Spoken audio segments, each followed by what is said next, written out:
राजस्थान के प्रत्येक क्षेत्र में अंता विधानसभा के चुनाव को पहुंचाने वाला एक युवा जो गांव देहात से निकलकर अब पूरा राजस्थान जानता है, निर्दलीय प्रत्याशी नरेश मीणा है। अब चुनाव का परिणाम तो क्या रहेगा वो तो 14 नवंबर तय करेगी, लेकिन बातचीत करते हैं। इस तरीके से चुनाव लड़ा कि दोनों पार्टियों को चेतावनी दे दी।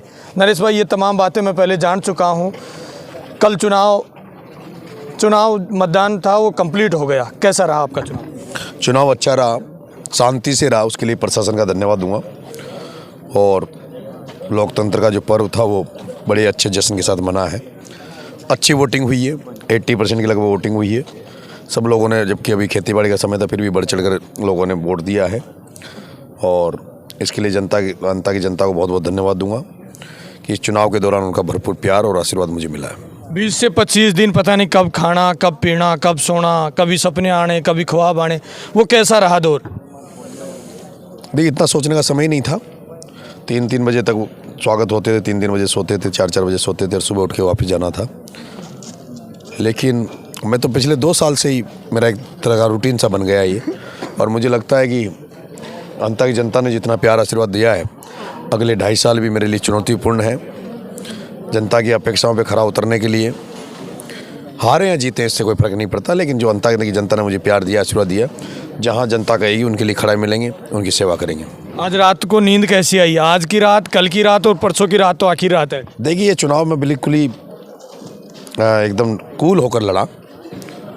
और छबड़ा और देवली नियारा में मुझे पूरा चुनाव में बहुत टफ था और टेंशन रहती थी।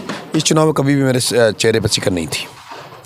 मुझे शुरू से आशा थी, उम्मीद थी कि जिस तरह से जनता मेरे को आशीर्वाद प्यार दे रही थी कि चुनाव में जो भी होगा परिणाम, लेकिन अच्छा चुनाव होगा। मैं बीजेपी के प्रत्याशी से सुबह बातचीत कर रहा था, मोरपाल सुमन जी। न मोरपाल सुमन पे कभी आप आरोप प्रत्यारोप लगाया, न मोरपाल सुमन ने आपके ऊपर कभी आरोप प्रत्यारोप लगाए। वो कह रहे थे चुनाव या तो मैं जीतूंगा या नरेश मीणा चुनाव जीतेगा। बिल्कुल टक्कर बीजेपी और मेरे में, मोरपाल जी में, मेरे में है। और क्योंकि भ्रष्टाचार के खिलाफ चुनाव था, जय जवान जय किसान के नारे के साथ चुनाव था। मैंने ऐसा नहीं, बीजेपी वसुंधरा जी और ओम बिरला पे मैंने खूब बोला है, बीजेपी पे बोला हूँ। सुमन साहब पे मैं उनसे, मोरपाल जी पे इसलिए नहीं बोला क्योंकि वो किसान का बेटा है और हम लोग सारे लोग जो किसान कौमें हैं, हम सबको एक होकर किसानों के हितों के लिए लड़ाई लड़नी पड़ेगी। और हम सब लोग उस मामले में, जब किसानों की बात आएगी तो हम सारे लोग एक होंगे।